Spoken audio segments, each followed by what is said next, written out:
ओम शांति। आज हम एक बहुत ही सुंदर बुक भाग्य लिखने की कलम कर्म को सुनने जा रहे हैं। चलिए स्टार्ट करते हैं। इसकी भूमिका सुनते हैं। वर्तमान समय हम युग परिवर्तन काल से गुजर रहे हैं, जब कलयुग की समाप्ति और सतयुग का आरंभ होता है। इस पावन वेला को संगम युग कहा जाता है। यही समय है जब स्वयं परमात्मा इस धरा पर अवतरित होते हैं और मनुष्य आत्माओं को पावन बनाकर सतयुग की पुनर्स्थापना करते हैं। परमात्मा ज्ञान के सागर हैं और इस समय वे हमें जो मुख्य शिक्षाएं दे रहे हैं, उनमें से एक है कर्मों की गुह्य गति का ज्ञान। हमारे जीवन में कई घटनाएं घटती रहती हैं, कई अच्छी होती हैं तो कई बुरी। साधारणतः मानव इन घटनाओं को परमात्मा की इच्छा समझता है। जब उसके साथ कुछ अच्छा होता है तो वह परमात्मा को धन्यवाद करता है। वहीं पर यदि उसके साथ कुछ बुरा हो जाए तो वह सारा दोष परमात्मा पर डाल देता है। इस संदर्भ में परमात्मा ने हमें यह शिक्षा दी है कि मनुष्य के जीवन में होने वाली घटनाओं का जिम्मेदार परमात्मा नहीं बल्कि स्वयं मनुष्य ही है। जैसे कर्म मनुष्य करता है उसे वैसा फल मिलता है। परमात्मा किसी भी व्यक्ति के जीवन में हस्तक्षेप नहीं करते हैं। परमात्मा तो सुख के सागर हैं, भला वो किसी को दुख क्यों देंगे। इस अति आवश्यक विषय को एक सुंदर कथा के माध्यम से इस किताब में दर्शाया गया है, जिसमें कर्म सिद्धांत के गुह्य रहस्यों के साथ साथ परमात्मा द्वारा प्राप्त अन्य शिक्षाओं को भी उजागर किया गया है। इनमें प्रमुख है आत्मा का ज्ञान, परमात्मा का सत्य परिचय, राजयोग, काल चक्र इत्यादि। आशा है कि इस किताब को सुनकर आपके जीवन में एक सकारात्मक परिवर्तन और विचारधारा में अनोखा बदलाव आएगा। साथ ही आप यह भी जान पाएंगे कि कैसे मनुष्य अपने कर्मों की कलम से अपना भाग्य लिखता है। चलिए स्टार्ट करते हैं। भाग्य लिखने की कलम कर्म। भारतवर्ष की औद्योगिक राजधानी मुंबई शहर, जहां एक तबका ऊंची इमारतों में रहता था। भारतवर्ष की औद्योगिक राजधानी मुंबई शहर, जहां एक तबका ऊंची इमारतों में रहता है तो दूसरा तबका झोपड़पट्टियों में रहता है। ऐसे ही एक झोपड़पट्टी इलाके में एक छोटी सी झोपड़ी में 7 वर्ष का बिरजू अपनी माँ के साथ रहता था। उसके पिता की मृत्यु बहुत पहले ही हो चुकी थी। उसका सारा पालन पोषण उसकी माँ ही करती थी। बिरजू की माँ समीप की ही एक निर्माणाधीन इमारत में मजदूरी कर पैसा कमाती थी। रोज की ही तरह आज भी बिरजू अपनी माँ के साथ उस निर्माणाधीन इमारत की ओर जा रहा था, इस बात से बेखबर कि आज उसके जीवन में एक बेहद दुखदायी घटना घटने वाली है। सड़क पार करते समय बिरजू को सड़क के दूसरी ओर एक गुब्बारे वाला दिखा।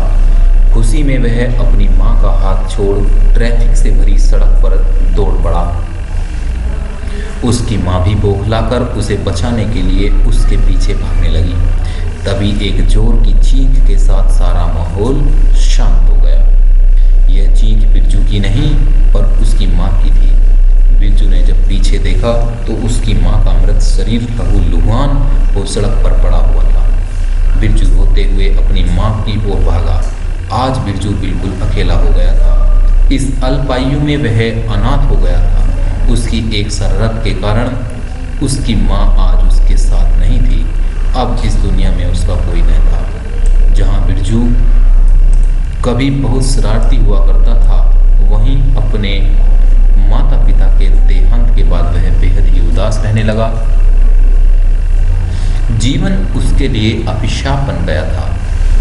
अब उसे स्वयं ही अपना पेट भरना था। बेसहारा बिरजू कई दिनों तक अपनी झोपड़ी में उदास बैठा रहा।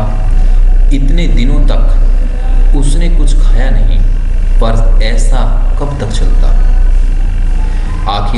पेट भरने के लिए वह एक चाय की दुकान पर काम करने लगा। उस दुकान का मालिक बहुत ही गर्म मिजाज का था।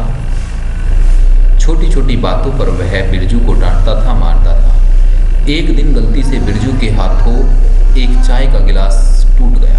फिर क्या था, उसके मालिक ने उसकी बेरहमी से पिटाई की। नन्हा बिरजू क्या करता, केवल अपनी गलती की माफ़ी ही मांग सकता था। ऐसे ही उसका सारा बचपन गुलामी में बीता। एक रात बिरजू जब अपने घर लौटा तो उसने देखा कि उसके पड़ोसी ने उसकी झोपड़ी पर कब्जा कर लिया है। बिरजू रोते हुए उस व्यक्ति से दया की भीख मांगने लगा, पर उस व्यक्ति ने तो अपना मन बना लिया था। उसने बिरजू को बहुत पीटा और डरा धमका कर वहाँ से भगा दिया। अब बिरजू बेघर हो गया था और फुटपाथ पर ही रहने लगा। बिरजू को सभी मनहूस समझते थे, क्योंकि उसके पैदा होने के कुछ दिन बाद ही उसके पिता की मृत्यु हो गई थी और छोटेपन में ही उसकी माता गुजर गई थी। कोई भी उससे दोस्ती करना पसंद नहीं करता था। बिरजू के जीवन में हर दिन कोई न कोई नई मुसीबत आ जाती थी। ऐसी दुख भरी जिंदगी के कारण वह बिल्कुल बहुत ही चिड़चिड़ा हो गया था। हर एक दिन बिरजू अपने बुरे भाग्य का रोना रोता रहता और भगवान को कोसता रहता था। उसे तो यही लगता था कि उसके साथ जो कुछ भी हो रहा है उसका जिम्मेदार भगवान ही है। और ऐसे ही बिरजू अपना जीवन काटता रहा। धीरे धीरे समय बीतता गया। नन्हा बिरजू अब जवान हो चला था। वक्त की ठोकरें खाते खाते उसे मुसीबतों की आदत सी हो चली थी। फिर भी उसने जैसे तैसे करके अपने रहने के लिए एक झोपड़ी बनाई, साथ ही कमाई के लिए अपना एक चाय का ठेला लगाया। चिड़चिड़ा स्वभाव होने के कारण उसकी दुकान पर बहुत कम लोग आते थे, जिस कारण उसकी कमाई भी बहुत कम होती थी। इसका दोष भी बिरजू अपने बुरे भाग्य को ही देता था। बिरजू का विवाह रमा नाम की युवती से हो गया। रमा एक बहुत ही गुस्सैल और चिड़चिड़े स्वभाव की महिला थी। वह छोटी छोटी बातों पर क्रोधित हो जाती थी। हर दिन वह बिरजू को उसकी गरीबी के लिए कोसती रहती थी। बिरजू अपनी पत्नी के दुर्व्यवहार से सदा उदास रहता था। शायद ही कोई ऐसा दिन होगा जब दोनों में झगड़ा ना हुआ। धीरे धीरे बिरजू को शराब पीने की आदत लग गई। जितना वो कमाता था वह सब शराब पीने में उड़ा देता था। इस कारण उसकी पत्नी उस पर और गुस्सा होती थी। शराब ने उसका जीवन और ही बिगाड़ दिया था। हर रोज वह देर रात को घर आता और अपनी पत्नी से झगड़ा करता। इतना ही नहीं, वह शराब के नशे में कई बार अपनी बस्ती वालों से भी झगड़ लेता था, जिस कारण उसे कई बार जेल भी जाना पड़ा। फिर भी उसने शराब पीना छोड़ा नहीं। बचपन से लेकर अब तक उसका जीवन बहुत दुख में बीता था। शायद ही कोई ऐसा दिन था जब वह मुस्कुराया था। सारी बस्ती वाले उसे अब भी मनहूस ही समझते थे। एक दिन की बात है, कुछ बुरे व्यक्ति बिरजू के ठेले पर चाय पीने आए। उन्होंने बिरजू से खींच कर कहा कि वो उसे चाय पिलाए। बिरजू ने उन्हें चाय पिलाई। चाय पीने के बाद जब बिरजू ने उनसे चाय का मूल्य मांगा, तब वे व्यक्ति बहुत गुस्सा हो गए और बिरजू के साथ मनमानी करने लगे। बिरजू भी जोश में आकर अपना होश खो बैठा और उन सब के साथ उल्टा सुल्टा बोलने लगा। इस पर वे लोग और ही बिगड़ गए। उनमें से एक ने बिरजू का ठेला पलट दिया और सारा सामान सड़क पर फेंक दिया। जब बिरजू उनसे लड़ने लगा तब उन सब ने मिलकर उसकी जम के पिटाई कर दी। थोड़ी देर बाद जब बिरजू अधमरा हो गया तब उन्होंने उसे पीटना बंद किया। इसके बाद वे सब उसे धमकी देकर वहां से चले गए। सारे बाजार के लोग यह तमाशा देखते रहे, पर किसी ने भी बिरजू की मदद नहीं की। थोड़ी देर के बाद बिरजू को होश आया। उसने अपना सारा सामान एक किनारे रख अपने घर की ओर चलना शुरू किया। शाम होते होते वह अपने घर पर पहुंच गया। कराते हुए उसने अपनी पत्नी को बुलाया। बिरजू की पत्नी ने उसे सांत्वना देने के बजाय डांटना शुरू कर दिया। सारी बस्ती के लोग उन दोनों के झगड़ों को देख मजा ले रहे थे। के लोग उन दोनों के झगड़ों को देख मजा ले रहे थे। अब बिरजू और ही उदास हो गया। जिस एक व्यक्ति से उसे सांत्वना की आशा थी, उसने भी उसे ठुकरा दिया। बिरजू को अब अपना जीवन दुखदायी लगने लगा था। वह क्रोधित होकर आसमान की ओर देखने लगा और भगवान को अपने साथ हुए अन्याय का दोषी ठहराने लगा। उसने भगवान को बहुत भला बुरा कहा।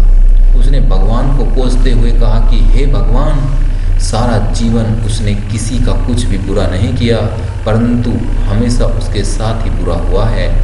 भगवान उसके साथ ही बुरा क्यों कर रहा है? इसके बाद उदास मन से वह झोपड़ी के एक कोने में जाकर रोते रोते सो गया। देर रात जब चारों ओर सन्नाटा था, तभी बिरजू को एक अलौकिक आवाज सुनाई दी। वह नींद से जाग गया। जब उसने सामने देखा तो उसे चारों ओर प्रकाश ही प्रकाश दिखाई दिया। वास्तव में वह एक अलग ही लोक में पहुंच गया था। चारों ओर दिव्य प्रकाश और अलौकिक शांति थी। बिरजू को कुछ भी समझ में नहीं आ रहा था कि वह यहाँ पर कैसे पहुंच गया।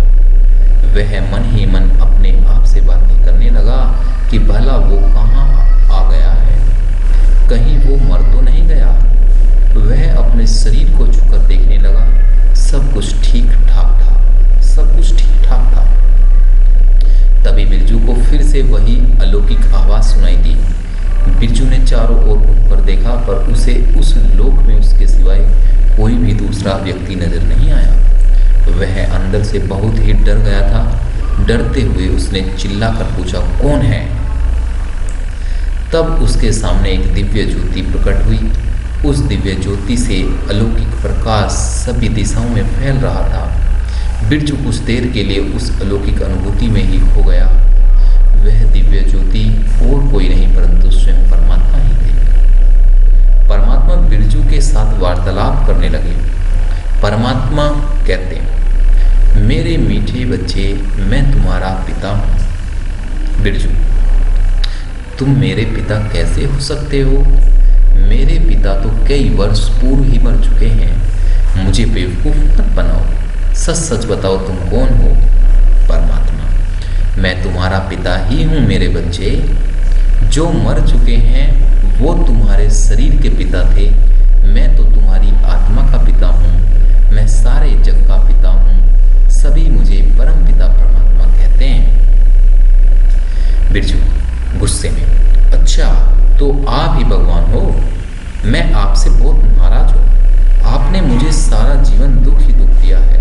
बचपन से लेकर अब तक हमेशा मेरे साथ बुरा ही किया है। भला मैंने किसी का क्या बिगाड़ा है जो आप मुझे इतना दुख दे रहे हो? मुझ पर अब थोड़ा रहम करो। परमात्मा मुस्कुराते हुए, मैं तो तुम्हारा पिता हूँ। भला मैं तुम्हें दुख क्यों दूंगा? मैं तो सुख का सागर हूँ। दुख हरता सुख करता हूँ। मैं तो सबके दुख हर कर सारे विश्व को सुख ही देता हूँ। मैं किसी को भी कभी दुख नहीं देता मेरे बच्चे। बिरजू उदास मन से, आप ही तो सारे विश्व को चलाने वाले हो। आप ही सभी को सुख दुख देते हो। यदि आप मुझे दुख नहीं दे रहे तो किस कारण मुझे इतने दुखों का सामना करना पड़ता है? परमात्मा प्रेम से, मेरे बच्चे, सुख और दुख यह तो कर्मों का फल है। इसमें मैं कुछ नहीं करता। जो जैसा कर्म करता है उसे वैसा ही फल मिलता है। बिरजू, परंतु मैंने तो सारा जीवन किसी को भी इतना दुख नहीं दिया। न ही कोई बड़े पाप कर्म ही किया है, न ही कोई बड़े पाप कर्म ही किया है। फिर मुझे दुख क्यों मिल रहा है? बचपन से लेकर अब तक मुझे दुख के सिवाय और कुछ भी नहीं मिला। परमात्मा, बच्चे, तुम केवल अपने इस वर्तमान जन्म को ही देख रहे हो, परंतु जो तुम्हारे पूर्व जन्मों के कर्म थे यह उनका फल है। बिरजू, पूर्व जन्म? यह क्या होता है? क्या मेरे इस जन्म के पहले भी दूसरा कोई जन्म था? परमात्मा, पूर्व जन्मों के राज को जानने से पहले तुम्हें यह जानना बहुत ही जरूरी है कि वास्तव में तुम कौन हो। बिरजू, मुझे मालूम है कि मैं कौन हूँ। मैं बिरजू हूँ।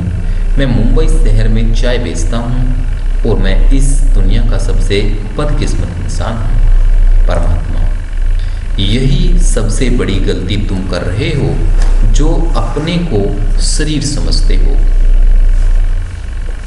वास्तव में इस दुनिया में जितने भी मनुष्य हैं वे सभी शरीर नहीं हैं, परंतु शरीर में विराजमान अविनाशी ज्योति आत्मा है।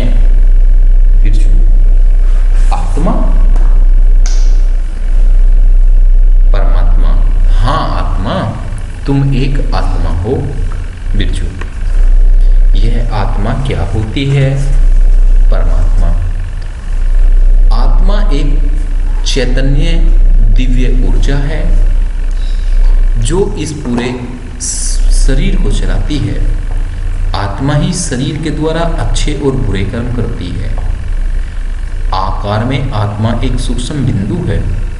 आत्मा अविनाशी है, उसकी कभी मृत्यु नहीं होती, मरता तो केवल शरीर है। जब शरीर पुराना हो जाता है या किसी चोट के कारण खराब हो जाता है, तब आत्मा उस शरीर को छोड़ दूसरा शरीर धारण करती है। आत्मा द्वारा पुराने शरीर को छोड़ने की प्रक्रिया को मृत्यु कहते हैं और नए शिशु शरीर को धारण करने को जन्म कहते हैं। एक के बाद एक आत्मा कई जन्म लेती है, इसे ही पुनर्जन्म कहते हैं। इस जन्म के पूर्व भी तुम्हारे कई जन्म हो चुके हैं। बिरजू, अच्छा, तो क्या आप मुझे बता सकते हैं कि अपने पूर्व जन्म में मैं क्या था और मेरे किन कर्मों के कारण आज मुझे इतने दुख भोगने पड़ रहे हैं? परमात्मा, हाँ, क्यों नहीं। उन पूर्व जन्मों के कर्मों का साक्षात्कार कराने के लिए ही तो मैं तुम्हारे समक्ष आया हूँ। परमात्मा बिरजू को उसके पूर्व जन्म का साक्षात्कार कराते हैं। वे उसे भूतकाल में एक नगर में ले जाते हैं। बिरजू के सामने एक बड़ा सा महल था। उसने अपने जीवन काल में कभी इतना भव्य महल नहीं देखा था। कुछ समय के लिए वह यहाँ वहाँ देखने लगा। फिर उत्सुकतावश उसने परमात्मा से पूछा, बिरजू प्रभु, ये आप मुझे कहाँ ले आए हैं? परमात्मा, मैं तुम्हें तुम्हारे पूर्व जन्म का साक्षात्कार करा रहा हूँ। इस समय हम उस नगर में हैं जहाँ तुमने अपना पिछला जन्म बिताया था। परमात्मा बिरजू को उस महल के भीतर लेकर जाते हैं। महल में चारों ओर काफ़ी पहरा था।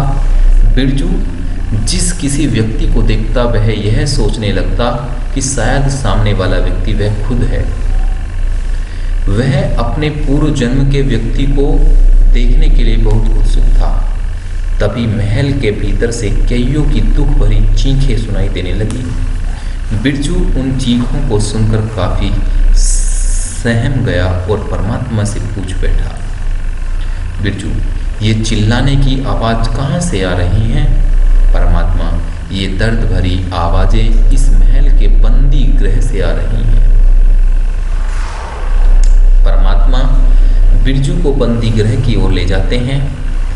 बंदी गृह में कैदियों को बुरी तरह से पीटा जा रहा था। सारे वातावरण में उनकी चीखें गूंज रही थी।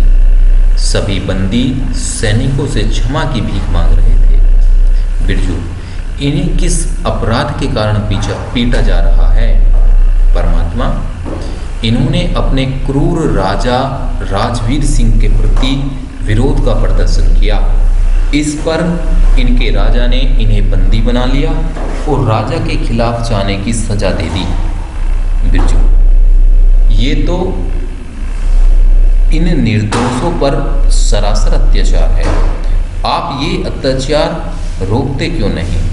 परमात्मा, यह मेरा काम नहीं। ये सब कर्मों की गुह्य गति है। जो जैसा कर्म करते हैं उन्हें वैसा फल मिलता है और जो इन पर अत्याचार कर रहा है उसे भी उसका फल अवश्य मिलेगा। बिरजू, इसका अर्थ है कि इन सब कैदियों ने भी कभी कुछ ऐसे कर्म किए होंगे जिनका फल आज उन्हें मिल रहा है। परमात्मा सही समझा, मनुष्य को अपने कर्मों की सजा इस धरती पर ही मिल जाती है, या तो इस जन्म में या फिर उसके अगले जन्मों में। बिरजू, प्रभु आप मुझे यहाँ अपने पूर्व जन्म का साक्षात्कार कराने लाए थे। आखिर इन सब में से मैं कौन हूँ? परमात्मा हंसते हुए, अपने पूर्व जन्म को देखने के लिए काफी उत्सुक हो, पर उससे पहले क्या तुम उस राजा को नहीं देखना चाहोगे जो इन निर्दोषों पर अत्याचार कर रहा है? बिरजू, ठीक है, आपकी जैसी मर्जी। परमात्मा बिरजू को फिर एक दूसरे कक्ष में ले जाते हैं, जहां पर राजा राजवीर सिंह शराब के नशे में अपने कुछ मंत्रियों के साथ बैठा था और एक महत्वपूर्ण विषय पर बात कर रहा था। बिरजू, ये आप मुझे कहाँ लेकर आए हैं और ये लोग कौन हैं? परमात्मा, यह उस राजा का कक्ष है, वहाँ बैठा है वह राजा और साथ में बैठे हैं उसके कुछ खास मंत्री। तभी राजा का दास राजा के लिए शराब लेकर आता है। राजा नशे में था, उसने बिन बात के उस दास को डांटना शुरू कर दिया। वह दास बस उसकी डांट सुनता रहा और फिर वहाँ से चला गया। बिरजू, अरे यह तो कितना क्रूर राजा है, बिना वजह उसने उस बेचारे सेवक को डांट दिया। परमात्मा, शराब के नशे में यह राजा अपना विवेक खो चुका है। शराब एक ऐसी चीज है जो अनजाने में भी किसी से विक्रम करा देती है। तुम भी तो शराब के नशे में कई गलत काम कर देते हो, इसलिए मेरी तुमसे ये विनती है कि शराब से अपने को दूर ही रखो। शराब से फायदा तो कुछ नहीं, पर नुकसान बहुत है। बिरजू, ठीक है, आपकी इस शिक्षा को मैं सारे जीवन ध्यान में रखूंगा, परंतु यह तो बताइए आपने मुझे यह दृश्य क्यों दिखाया? परमात्मा, वो दास जो अभी यहाँ से गया, क्या तुमने उसे पहचाना? परमात्मा ने कहा, वो दास जो अभी यहाँ से गया, क्या तुमने उसे पहचाना? बिरजू, नहीं, मैंने उसे पहले कभी नहीं देखा। परमात्मा, वो वही चाय की दुकान का मालिक है जिसके यहाँ तुम कभी काम किया करते थे। बिरजू, क्या यह वही चाय की दुकान का मालिक है जो हर पल मुझे डांटता रहता था और बेवजह मेरी पिटाई करता था? इस पापी के साथ तो ऐसा ही होना चाहिए। परमात्मा समझाते हुए, इतने उत्तेजित ना हो, किसके साथ क्या होना चाहिए और क्या नहीं, इसका फैसला तुम विधि के विधान पर छोड़ दो। जो जैसा करेगा उसे उस कर्म का फल तो अवश्य ही मिलेगा, पर उसके पीछे तुम अपनी मन स्थिति को क्यों बिगाड़ते हो? बिरजू, ठीक है। फिर परमात्मा और बिरजू राजवीर सिंह और उसके मंत्रियों के बीच चल रही वार्तालाप को सुनने लगते हैं। वे सभी नगर में हुए जन आंदोलन के विषय में बात कर रहे थे। मंत्री, महाराज, राज्य के सभी लोगों को आपके खिलाफ भड़काने का कार्य जिन युवाओं ने किया, उन्हें हमने अपनी गिरफ्त में ले लिया है। अब आप ही बताएं कि उनके साथ क्या किया जाए। राजा, अच्छा किया जो उन नीच लोगों को पकड़ लिया। इन सबको हमारे खिलाफ जाने की कड़ी से कड़ी सजा मिलनी चाहिए, जिससे आइंदा कोई हमारे खिलाफ जाने की हिम्मत भी न करे। मंत्री, सही कहा महाराज, हमें इन लोगों को मृत्यु दंड दे देना चाहिए। राजा, ठीक है, तो इन सबको कल के दिन सारे नगरवासियों के सामने फांसी लगा दी जाए और साथ ही सारे नगरवासियों को यह चेतावनी भी दे दी जाए कि अगर किसी और ने भी हमारे खिलाफ जाने की हिम्मत की तो उसका हश्र भी ऐसा ही होगा। बिरजू, अरे रे, ये राजा कितना क्रूर और नरसंस है।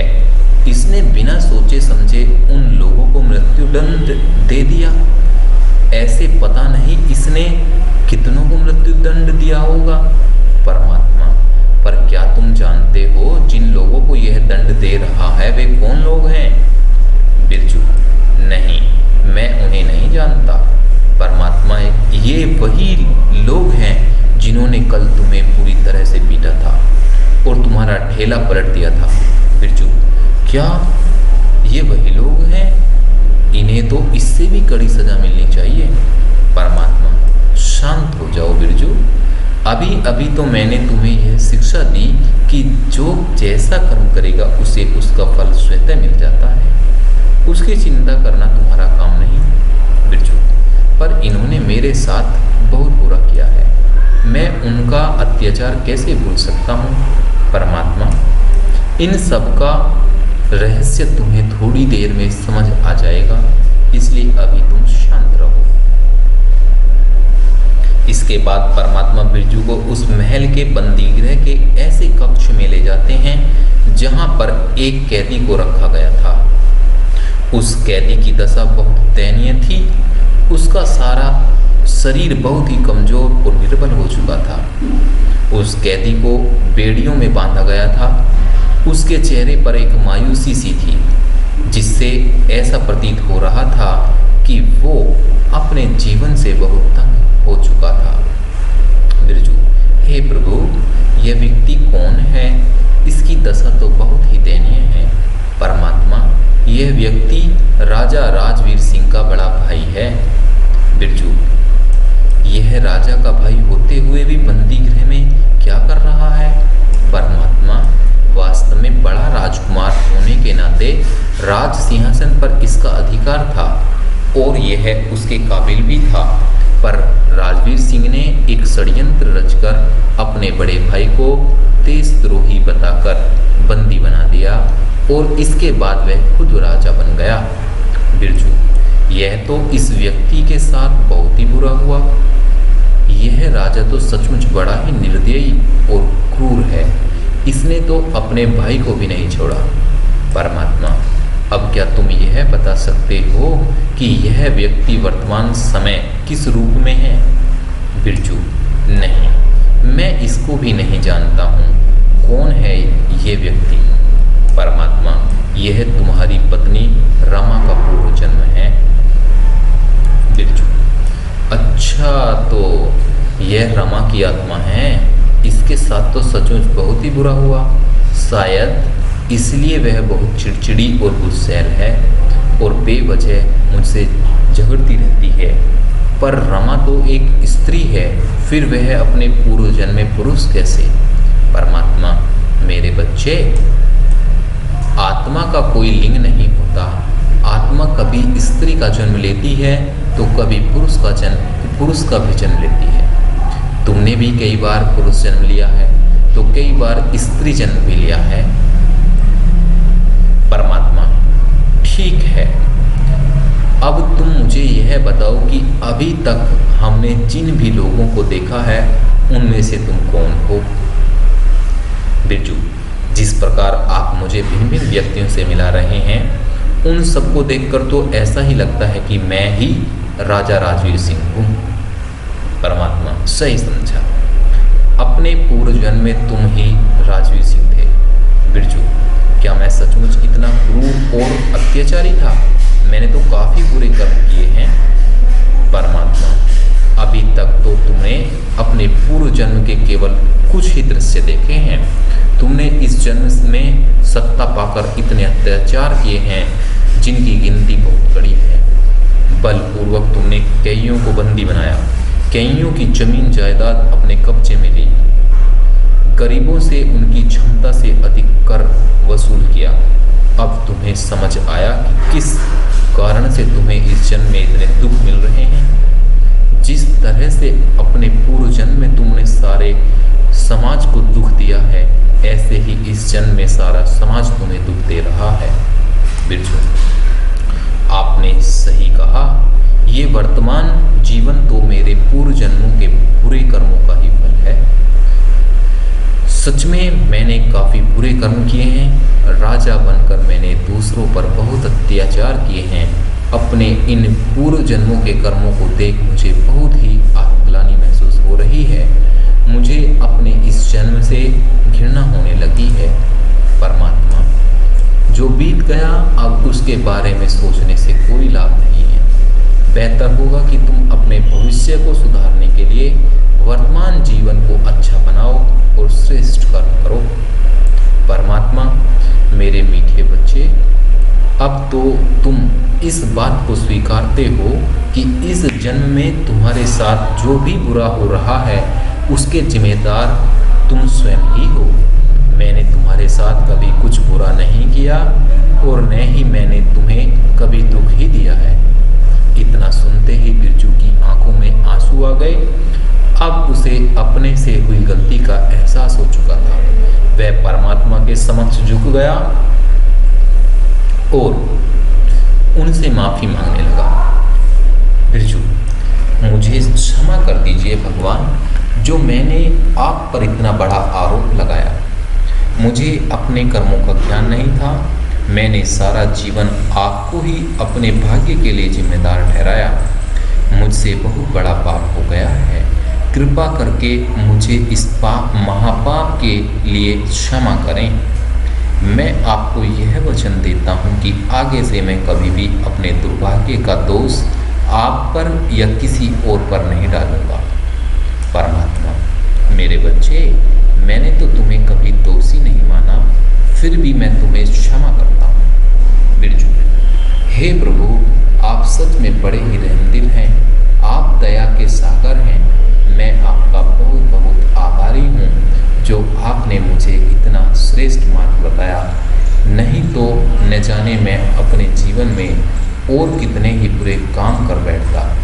परमात्मा, भले ही तुम्हें अब कर्मों का ज्ञान हो गया है, फिर भी तुम्हें अपने पूर्व जन्म के कर्मों का फल तो भोगना ही होगा। बिरजू, आपके साथ इस मिलन के बाद तो मेरा जीवन धन्य धन्य हो गया है। आपने अब मुझ में इतनी शक्ति भर दी है जो मैं अब अपने जीवन की हर एक चुनौती का सामना करने के लिए तैयार हूँ। बिरजू, हे प्रभु, मुझे यह तो पता चल गया कि किन कारणों से मुझे इतना दुखदायी जीवन मिला, पर क्या आप मुझे यह बता सकते हैं कि किन कारणों की वजह से मुझे एक राजा का जन्म मिला था? परमात्मा, जैसे तुम्हारे बुरे कर्मों के फलस्वरूप तुम्हें इतना दुखी जीवन मिला, उसी प्रकार तुमने अपने इस जन्म के पूर्व जन्मों में काफ़ी पुण्य कर्म किए थे। उसी के फलस्वरूप तुम्हें एक राजा का जीवन मिला। इसके पूर्व जन्म में तुम एक महादानी पुरुष थे। तुमने अपने उस जीवन में अनेकों की सहायता की थी। फलस्वरूप उन सभी से तुम्हें बहुत दुआएं मिली। उन श्रेष्ठ कर्मों के कारण ही तुम्हें एक सुखदायी जीवन मिला। बिरजू, मेरे मन में यह सवाल उठ रहा है कि यदि मैं इतना अच्छा मानव था तो इसके अगले जन्म में इतना बुरा व्यक्ति कैसे बन गया? परमात्मा, वास्तव में इस जन्म में बाल्या अवस्था से ही तुम्हें गलत मित्रों का संग मिला। जैसा संग होता है वैसा रंग लगता है। फलस्वरूप बचपन से ही तुम्हारा आचार व्यवहार बिगड़ने लगा। तुम्हें सब पर रोब जमाने की आदत पड़ गई, जिससे तुम इतने अभिमानी, क्रोधी और क्रूर बन गए। बिरजू, क्या कोई ऐसा उपाय नहीं जिससे आत्मा अपने हर जन्म में सुखी रहे? परमात्मा, सुख के बाद दुख और दुख के बाद सुख मिलना तो निश्चित है। इस विश्व में कोई भी ऐसा व्यक्ति नहीं है जो सदा सुखी हो, और न ही कोई ऐसा व्यक्ति ही है जो सदा दुखी हो। सुख और दुख जीवन के दो पहलू हैं और इन्हें हर मनुष्य को भोगना ही होता है। बिरजू, परंतु कोई तो ऐसा उपाय जरूर होगा जिससे आत्मा सदा सुखी रहे। परमात्मा, उपाय है कर्मों की गुह्य गति का ज्ञान। यदि मनुष्य को हर जन्म में कर्मों का ज्ञान रहे और वह सदा अच्छे कर्म करता रहे तो वह सदा सुखी रह सकता है। पर अगर उसे कर्म और विकर्म क्या होते हैं यह नहीं मालूम तो वह अपने जीवन में अच्छे कर्मों के साथ साथ विकर्म भी कर बैठता है, जिसका उसे फल भोगना ही पड़ता है। बिरजू, हे ईश्वर, क्या आप मुझे यह बताएंगे कि किन कर्मों को हम अच्छे कर्म कह सकते हैं और कौन से कर्म विकर्म गिने जाते हैं? परमात्मा, यह तूने बहुत अच्छा प्रश्न किया। वास्तव में जिस कर्म से स्वयं को और दूसरों को सुख मिले उन कर्मों को सत्कर्म कहा जाता है। दूसरी ओर कोई भी ऐसा कर्म जिससे किसी को जाने या अनजाने में भी दुख पहुँचे उसे विकर्म कहते हैं। जैसे यदि कोई किसी को मारता पीटता है या किसी भी प्रकार से दुख देता है तो वह विकर्म कहलाता है। वही कोई व्यक्ति किसी की मदद करता है, सबका भला करता है तो वह पुण्य कहलाता है। यहाँ तक कि मन से भी किसी के प्रति बुरे संकल्प करना या मुख से किसी के लिए कुछ बुरा कहना भी विकर्म ही होता है। बिरजू, और किन आधार से कोई व्यक्ति सदा अच्छे कर्म कर सकता है? परमात्मा, सही ज्ञान ही व्यक्ति को सही मार्ग प्रदर्शित करता है। ज्ञान से ही व्यक्ति के जीवन में आदर्श आते हैं और ये श्रेष्ठ आदर्श ही उसे सत्कर्म करने की प्रेरणा देते हैं। वास्तव में ज्ञान से ही कोई भी व्यक्ति अपना जीवन ऊंच बना सकता है। बिरजू, क्या ऐसा नहीं हो सकता कि हमने यदि एक जन्म में कुछ अच्छे कर्म किए हैं तो उसका फल हमें हर जन्म में मिले? परमात्मा मुस्कुराते हुए, लगता है आज तुम मुझसे कर्मों के सारे राज जान कर ही रहोगे। अभी जो तुमने मुझसे प्रश्न पूछा है उसका जवाब जानने से पहले मैं तुम्हें एक छोटी सी कहानी सुनाता हूँ। एक बार की बात है, एक राजा था, उसके 2 राजकुमार थे। राजा के राज्य में एक सन्यासी आए। राजा ने उस सन्यासी की दिल से सेवा की। राजा की सेवा से खुश होकर उस सन्यासी ने उसे 2 चमत्कारी फल दिए और उसे बताया कि इन फलों को खाने वाले की उम्र बढ़ जाती है। राजा को लगा कि यह फल उसे अपने राजकुमारों को दे देना चाहिए। राजा ने अपने दोनों राजकुमारों को एक एक चमत्कारी फल दे दिया और उनको उस फल की विशेषता बताई। दोनों राजकुमारों ने आदरपूर्वक अपने अपने फल ले लिए। पहले राजकुमार ने बहुत जल्द ही उस फल को खा लिया। वहीं दूसरे राजकुमार ने भी फल को खाया, पर उसने उसका बीज अपने पास रख दिया। फिर उसने उस बीज को धरती में बो दिया। थोड़े ही दिन में उस बीज से अंकुर फूटा और कुछ ही वर्षों में उस बीज ने एक वृक्ष का रूप ले लिया। अब दूसरे राजकुमार के पास कई फल हो गए और इसी के साथ उसकी उम्र कई ज़्यादा हो गई। परमात्मा, इस कहानी से तुम्हें क्या समझ आया? बिरजू, मेरे ख्याल में तो दूसरा राजकुमार बहुत ही बुद्धिमान था। उसने एक फल को अनेक फलों में परिवर्तित कर दिया। यदि पहला राजकुमार भी ऐसा ही करता तो उसके पास भी अनेक फल होते। परंतु इस कथा से मेरे प्रश्न का क्या लेना देना? परमात्मा मुस्कुराते हुए, देखो, वह चमत्कारी फल हमारे अच्छे कर्मों का फल है। दोनों राजकुमारों को अपने पूर्व जन्मों के कर्मों के फलस्वरूप एक समान फल मिला, परंतु एक ने उसे खा पीकर समाप्त कर दिया और दूसरे ने उस फल को खाया तो सही, पर साथ ही उसे फिर से रोपित भी कर दिया और आगे के लिए भी कई फल तैयार कर दिए। कहने का तात्पर्य यह है कि यदि किसी व्यक्ति ने अपने पिछले किसी जन्म में बहुत अच्छे कर्म किए हैं तो उसके फलस्वरूप उसे सुखी जीवन मिलेगा, और यदि इस जन्म में भी वह अच्छे कर्म करता है तो अगले जन्म में भी उसे सुख मिलना निश्चित है। पर अगर वह इस जन्म में बुरे कर्म करता है तो उसे अगले जन्म में दुखी जीवन मिलना भी निश्चित है, जैसा कि तुम्हारे साथ हुआ। बिरजू, इसका अर्थ यही है कि यदि किसी व्यक्ति को सुखी और धनवान जीवन मिला है तो उसे इस जन्म में केवल अपने लिए ही नहीं जीना चाहिए, परंतु उसे इस जन्म में भी श्रेष्ठ कर्म करके अपना भविष्य जीवन में भी श्रेष्ठ बना देना चाहिए। परमात्मा सही समझा, पर वास्तव में ज़्यादातर मनुष्य पहले राजकुमार की तरह कर्म के फल को खा पी कर खत्म कर देते हैं। बिरजू, हे प्रभु, क्या ऐसा कोई उपाय नहीं जिससे हम इन कर्मों के बंधन से सदा के लिए छूट जाएं? क्या हम एक के बाद एक ऐसे ही जन्म लेते रहेंगे? परमात्मा,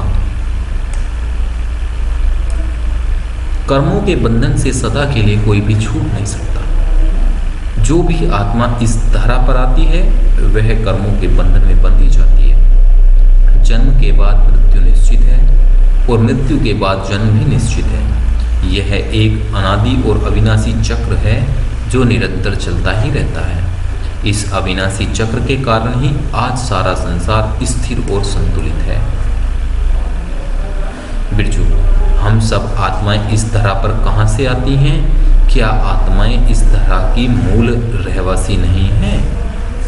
परमात्मा, सभी आत्माओं का वास्तविक घर यह धरती नहीं, परंतु धरती से बहुत दूर चांद तारागण से पार परमधाम है, जिसे ब्रह्मलोक भी कहते हैं। वही तुम्हारा और मेरा वास्तविक धाम है। वह एक लाल प्रकाश की दुनिया है। उस लोक में सभी आत्माएं अपने बीज रूप में, बिंदु रूप में मुझ परम आत्मा के साथ ही रहती हैं। फिर परमात्मा बिरजू को परमधाम का दृश्य दिखाते हैं। चारों ओर लाल प्रकाश ही लाल प्रकाश था। उस लाल प्रकाश के मध्य में सितारों की तरह अनेकों आत्माएं चमक रही थी। वे सभी आत्माएं एक उल्टे वृक्ष के आकार में थी और उन आत्माओं के वृक्ष के सबसे ऊपर ज्योति बिंदु परमात्मा चमक रहे थे। कुछ समय के लिए बिरजू का सूक्ष्म शरीर भी अदृश्य हो गया और केवल उसकी आत्मा ही रह गई। वह भी स्वयं को आत्मा अनुभव कर रहा था। ऐसा अलौकिक अनुभव उसने कभी नहीं किया था। कुछ समय के लिए वह सभी कर्मों के बंधनों से परे हो गया। फिर वापस बिरजू अपने शारीरिक रूप में आ गया। बिरजू, कितना दिव्य और अलौकिक अनुभव था। हे प्रभु, इस लोक में आत्माएं क्या करती हैं? परमात्मा, इस लोक में सभी आत्माएं शांत रहती हैं। यहाँ आत्माएं कर्मों से मुक्त रहती हैं। इस लोक में सभी आत्माएं अपने अनादि रूप में होती हैं। आत्मा परमधाम में तब तक इंतजार करती हैं जब तक परिस्थितियां उसके विश्व नाटक मंच में प्रवेश करने के अनुकूल न हो। समय आने पर आत्मा परमधाम छोड़ धरती पर जन्म लेती है। बिरजू, आपने इस विश्व को नाटक मंच क्यों कहा? परमात्मा, क्योंकि यह विश्व एक नाटक मंच की तरह है। यह सभी आत्माओं का सामूहिक खेल ही तो है। जैसे किसी नाटक में कलाकार अपने अनुरूप वस्त्र पहनकर अपने निर्धारित समय पर आकर अपना अभिनय करता है, वैसे ही इस विश्व रंगमंच पर आत्माएं एक कलाकार की भांति अपना पाठ बजाती हैं। बिरजू, यदि यह सब एक नाटक है तो इस नाटक की शुरुआत कब होती और उसका अंत कब होगा? परमात्मा, इस नाटक का न तो कोई आदि है और न ही इसका कोई अंत ही है। यह एक अविनाशी कालचक्र है जो निरंतर चलता ही रहता है। इस कालचक्र में 4 युग हैं: सतयुग, त्रेता युग, द्वापर युग और कलयुग। इन चारों युगों को मिलाकर एक कल्प बनता है। एक कल्प के बाद दूसरा कल्प, दूसरे कल्प के बाद तीसरा कल्प आता है। ऐसा निरंतर चलता ही रहता है। हर एक युग की अवधि 1250 वर्ष की होती है, जिस कारण एक कल्प की अवधि 5000 वर्ष की होती है। बिरजू, आपके कहने का अर्थ है कि कलयुग के बाद फिर से सतयुग आता है। परमात्मा, सही कहा। कलयुग के बाद फिर से सतयुग आता है और यह चक्र निरंतर चलता रहता है। इस काल चक्र की सबसे सुंदर बात यह है कि इस सृष्टि रूपी नाटक की हर 5000 वर्ष में हुबहू पुनरावृत्ति होती रहती है। बिरजू, इसका मतलब क्या हुआ?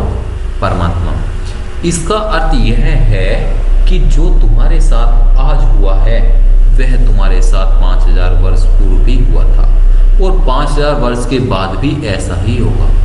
हर कल्प में हर एक आत्मा एक समान पाठ निभाती है। यही शाश्वत सत्य है और यही इस संसार का विनाशी नियम है। बिरजू, ये तो बड़ा ही अद्भुत रहस्य है जो आपने मुझे बताया है। हे प्रभु, जिन 4 युगों की बात आपने मुझे बताई, उन 4 युगों में क्या क्या होता है? परमात्मा, कल्प को समय के अनुरूप 4 युगों में विभाजित किया गया है। सबसे पहले सतयुग होता है, जब सारी सृष्टि अपने सतो प्रधान रूप में होती है, चारों ओर संपूर्ण सुख और शांति होती है, प्रकृति भी अपने सतो प्रधान रूप में होती है। यहाँ पर सभी मनुष्य सर्वगुण संपन्न, 16 कला संपूर्ण और संपूर्ण पवित्र होते हैं। इस कारण उन्हें देवी देवता कहा जाता है। यहाँ तक कि इस युग में पशु पक्षी भी अहिंसक होते हैं। इस युग में श्री लक्ष्मी और श्री नारायण का राज्य होता है। यहाँ एक राज्य, एक भाषा और एक ही धर्म होता है। इन सब विशेषताओं के कारण ही इस युग को स्वर्णिम युग कहा जाता है। इसके बाद परमात्मा ने बिरजू को सतयुगी सृष्टि का साक्षात्कार कराया। चारों ओर हरियाली ही हरियाली थी। कहीं पर झरने बह रहे थे तो कहीं पर सुंदर बगीचे थे। हर दिशा में स्वर्ण के महल थे। बगीचों में देवी देवताएं बहुत सुंदर पोशाक पहन रास लीला कर रहे थे। पूरे वातावरण में कई पुष्पों की सुगंध फैल रही थी। पक्षियों की चहचहाहट किसी मधुर संगीत की भांति लग रही थी। आकाश में कई पुष्पक विमान उड़ रहे थे। एक नदी के किनारे शेर और गायें एक साथ पानी पी रहे थे। इतनी सुंदर सृष्टि देख बिरजू अपनी सुबुध भूल गया और उन स्वर्णिम नज़ारों में ही खो गया। उसे इस दुनिया से जाने का मन नहीं कर रहा था, परंतु परमात्मा ने उसे फिर से बुला दिया। बिरजू, कितनी मनमोहक दुनिया है।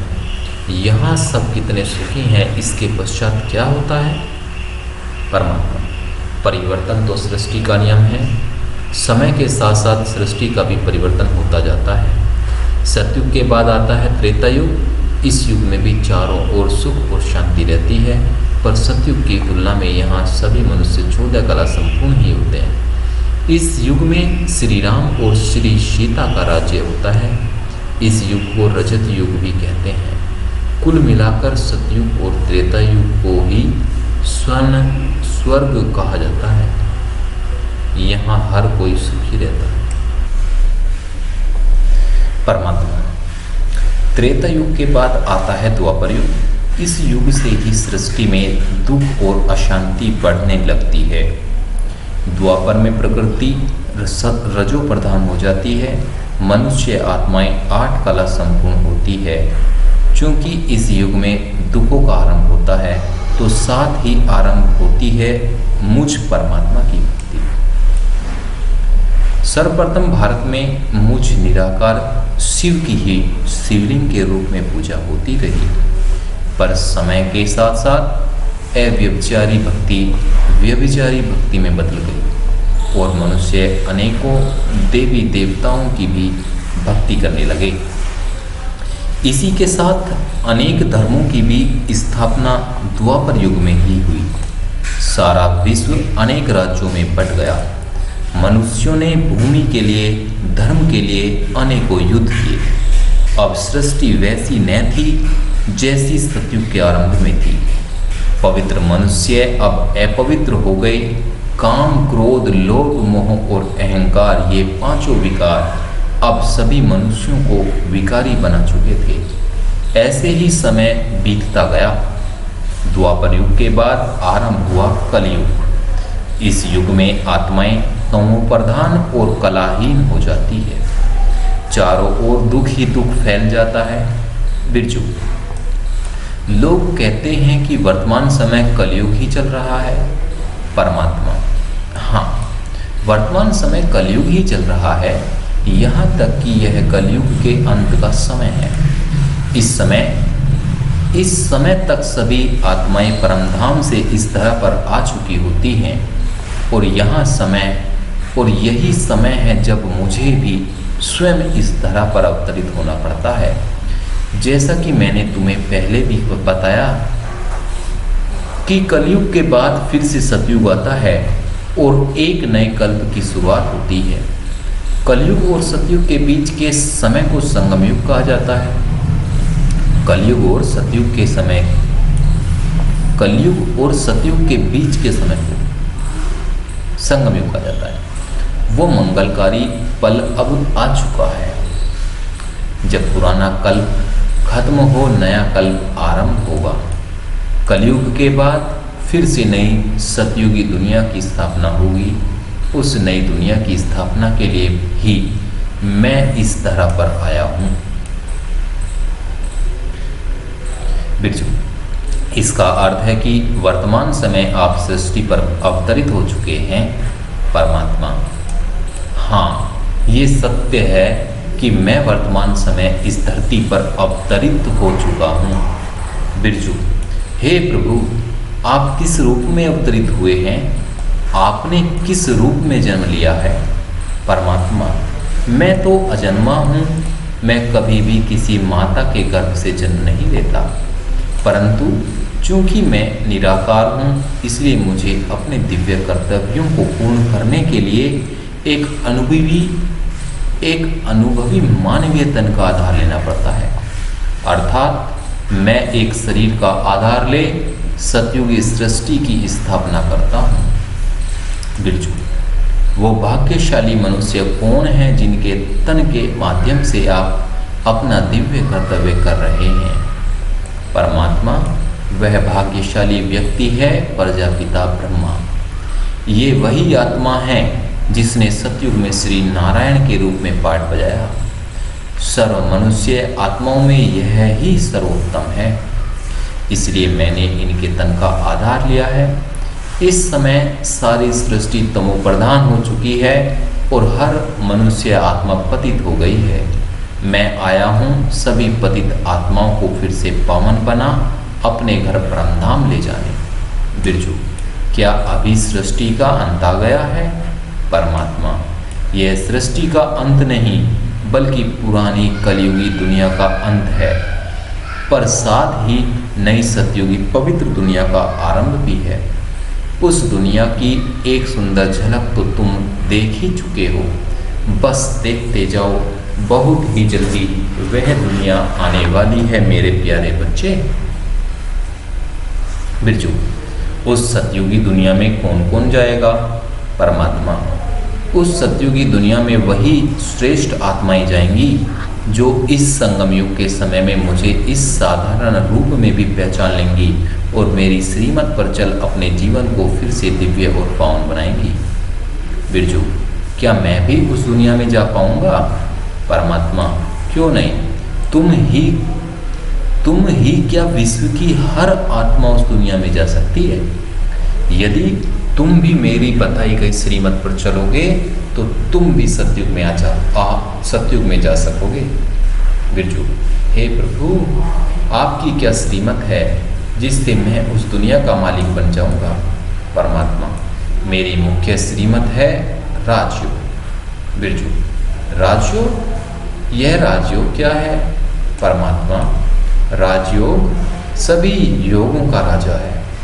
यह कोई कठिन शारीरिक क्रिया या हठ योग नहीं, परंतु अत्यंत ही सरल ध्यान साधना है। अपने मन को मेरी याद में एकाग्र करना ही राजयोग है। स्वयं को आत्मा रूप में स्थित कर मुझे मेरे सत्य स्वरूप ज्योति रूप में याद करना, यही राजयोग की विधि है। इस विधि से आत्मा के मन की तार मुझसे जुड़ जाती है, जिससे मुझसे अपार शक्तियां राजयोगी के अंदर समाने लगती है। राजयोग के निरंतर अभ्यास से आत्मा पावन बनती जाती है और साथ ही उसके पिछले सभी पाप कर्मों का भी नाश होता जाता है। बिरजू, क्या राजयोग से मेरे द्वारा किए गए पाप कर्मों का भी नाश हो जाएगा? परमात्मा, हाँ, राजयोग से तुम्हारे सिर पर जो कई जन्मों के पापों का बोझा है वह सब खत्म हो जाएगा और तुम फिर से पुण्य आत्मा बन जाओगे।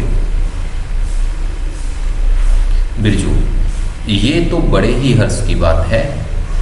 आखिरकार मैं अपने किए गए पाप कर्मों का पश्चाताप कर पाऊंगा। मेरा मन कब से यह ही सोच के घबरा रहा था कि आखिर मैं अपने पाप कर्मों यानी विकर्मों का पश्चाताप कैसे करूंगा। हे परमेश्वर, मैं आपका बहुत आभारी हूँ जो आपने मुझे दिव्य ज्ञान मार्ग प्रदर्शित किया। परमात्मा, मैं तो तुम्हारा पिता हूँ, यह तो मेरा कर्तव्य था।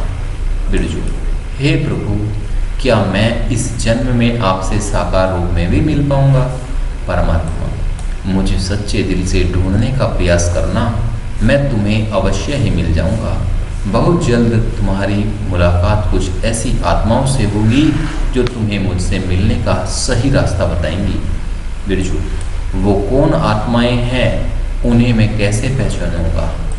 परमात्मा, बस तुम सच्चे दिल से मेरी प्राप्ति की इच्छा रखो, तुम्हें मेरी प्राप्ति अवश्य होगी। वे आत्माएं एक दिन तुम्हारे पास आएंगी मेरा संदेश लेकर। अब यह तुम्हारे ऊपर है कि तुम उन्हें पहचान पाओगे या नहीं। अभी मैं तुमसे विदाई लेता हूँ। आशा है तुम्हें कर्मों का ज्ञान समझ में आ गया होगा। अब मैं चलता हूँ, सदा सुखी रहना। इतना कहते ही परमात्मा अदृश्य हो जाते हैं। बिरजू उन्हें रोकने का प्रयास करता है पर वह उन्हें रोक नहीं पाता। तभी बिरजू की नींद खुल जाती है और वह अपने को फिर से अपनी झोपड़ी में पाता है। सवेरा हो चुका था। सूरज की किरणें खिड़की से होकर बिरजू पर पड़ रही थी। उस समय उसे यह समझ में आ गया था कि उसने जो कुछ भी अनुभव किया वह सब एक स्वप्न था। बिरजू के मुख पर अब एक मुस्कान थी। वह मन ही मन अपने से बातें कर रहा था। बिरजू, क्या यह सब एक सपना था? पर जो कुछ भी हो, बड़ा ही अलौकिक अनुभव था। हो न हो, वह स्वयं परमात्मा ही थे जो मुझे इतना श्रेष्ठ ज्ञान देकर चले गए। मैं कितना भाग्यशाली हूँ। वह सत्युगी की दुनिया के दृश्य, वह आत्मिक अनुभव, वह सब कितना अद्भुत था।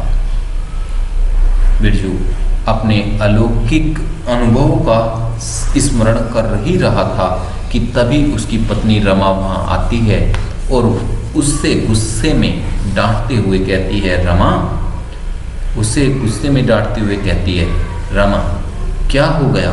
इतने खुश क्यों हो? क्या कल की पिटाई भूल गए? कल से घर में अनाज का एक दाना नहीं है और तुम यहाँ बैठे मुस्कुरा रहे हो।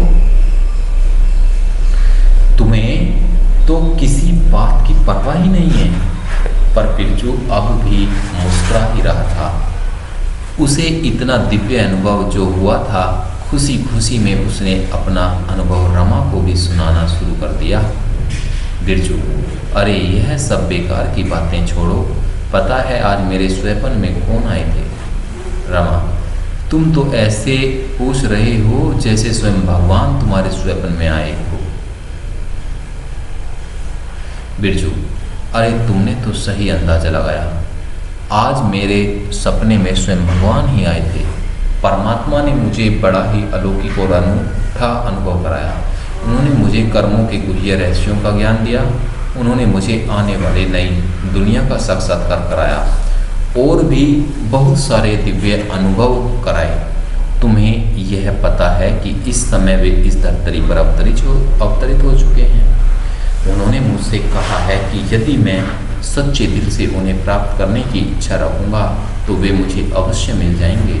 बिरजू खुशी खुशी में रमा को सब बातें बता रहा था, पर उसकी गुस्सैल और चिड़चिड़ी पत्नी को उसकी एक बात समझ नहीं आ रही थी। उसे तो उल्टे यह लग रहा था कि बिरजू पागल हो गया है। रमा, क्या ऊट पटांग बातें कर रहे हो? मेरी समझ में तो कुछ भी नहीं आ रहा।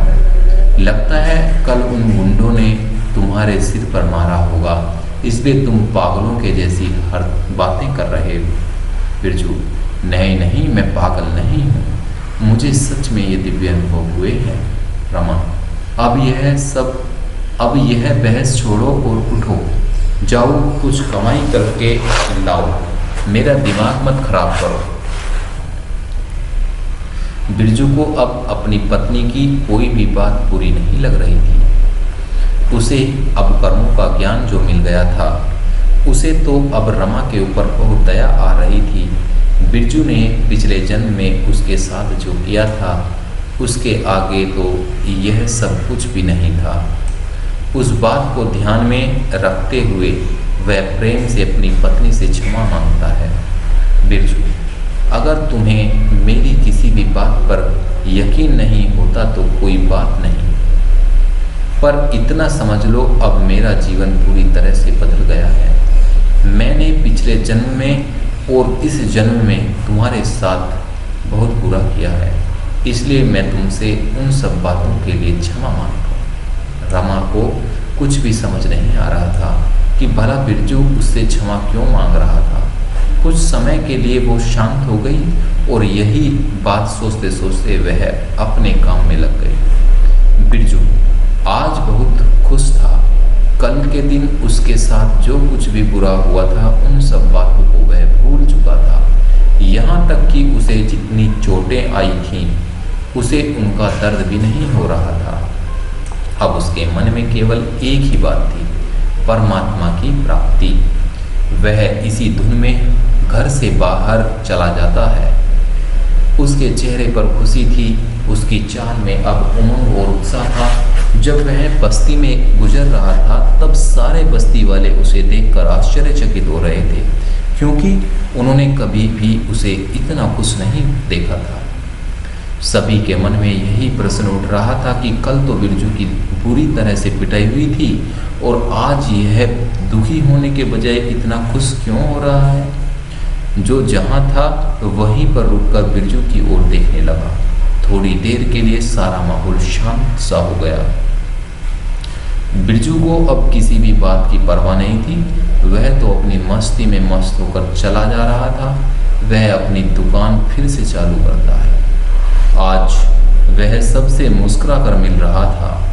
साथ ही उसके मन में यही चल रहा था कि कब वह परमात्मा से फिर मिलेगा।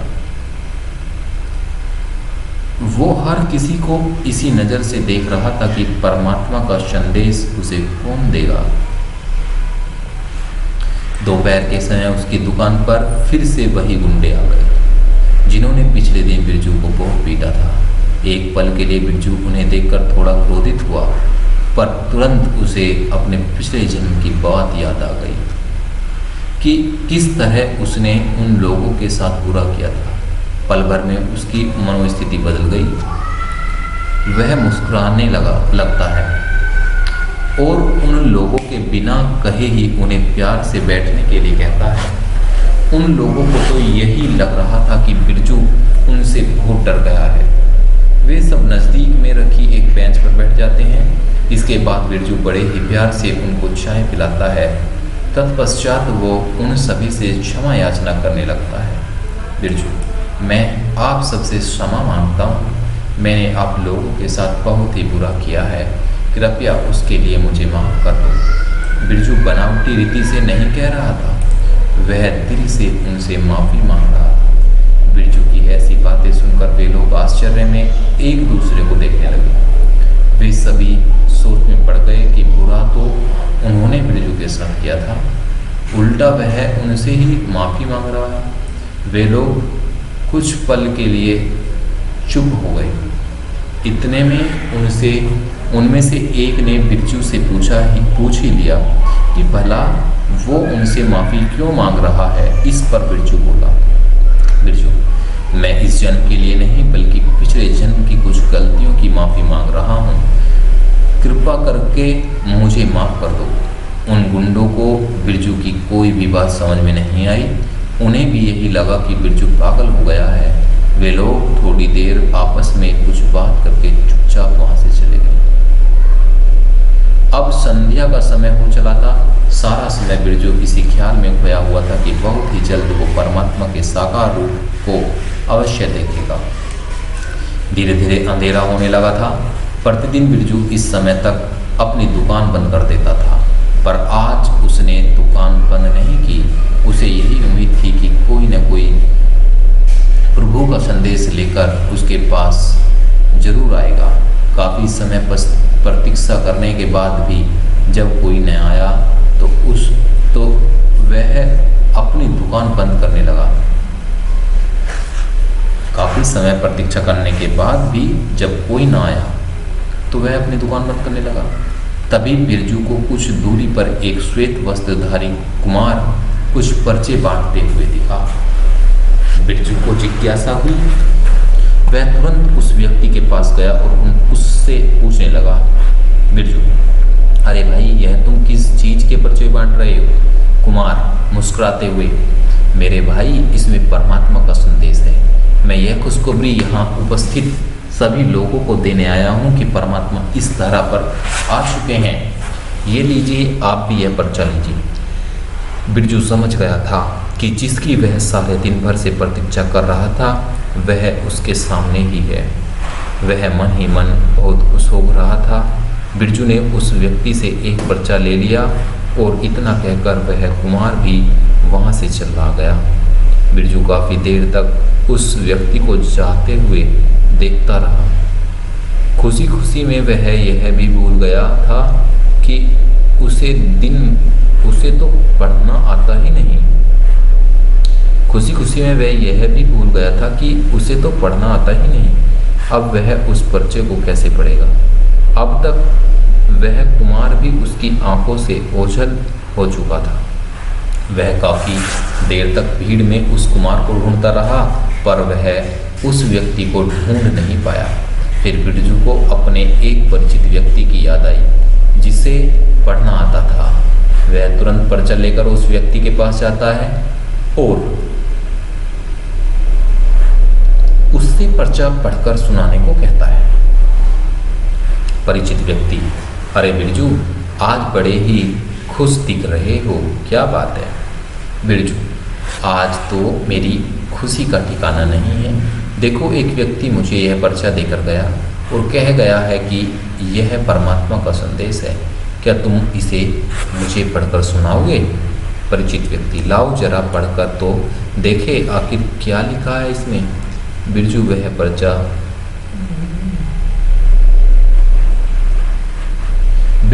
पर्चा उस व्यक्ति को दे देता है और उत्सुकता से सुनने लगता है। परिचित व्यक्ति पर्चा पढ़ते हुए, जागो जागो, भारत में भगवान आया है।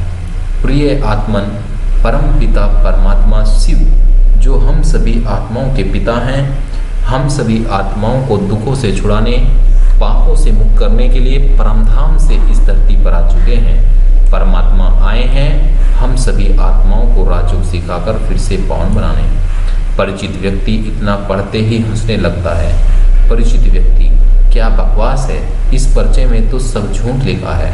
मैं जानता हूँ इनको, ये लोग केवल फालतू बात करते रहते हैं। यह सब बस इनकी चाल है लोगों को मूर्ख बनाने की। तुम कहाँ इनकी बातों में आते हो? कहते हैं ये लोग जादू टोना भी करते हैं, तुम इनसे दूर ही रहना। बिरजू, क्या तुमने इनके यहाँ जाकर कभी देखा है? परिचित व्यक्ति, नहीं, जाकर तो कभी नहीं देखा। बस लोग जो कहते हैं वही तुम्हें सुना रहा हूँ। बिरजू, बिना देखे भला तुम कैसे कह सकते हो कि यह सब झूठ है? पता है, मुझे आज रात स्वप्न में बड़ा ही अलौकिक अनुभव हुआ है। उसमें स्वयं परमात्मा ने मुझे बताया था कि वह इस समय धरती पर अवतरित हो चुके हैं। मैं तो वहाँ जरूर जाऊँगा, तुम भी मेरे साथ चलो। क्या पता सही में हमें भगवान की प्राप्ति हो जाएगी। परिचित व्यक्ति, नहीं नहीं, मुझे तो तुम इन सब से दूर ही रखो। मुझे तो डर लगता है कहीं मेरा जीवन खराब ना हो जाए। बिरजू, अच्छा ठीक है, अगर तुम्हें नहीं आना तो मत आओ, पर ये तो बताओ कि इस पर्चे में किसी स्थान का पता लिखा है क्या? परिचित व्यक्ति, हाँ, यहाँ नीचे एक पता तो लिखा है।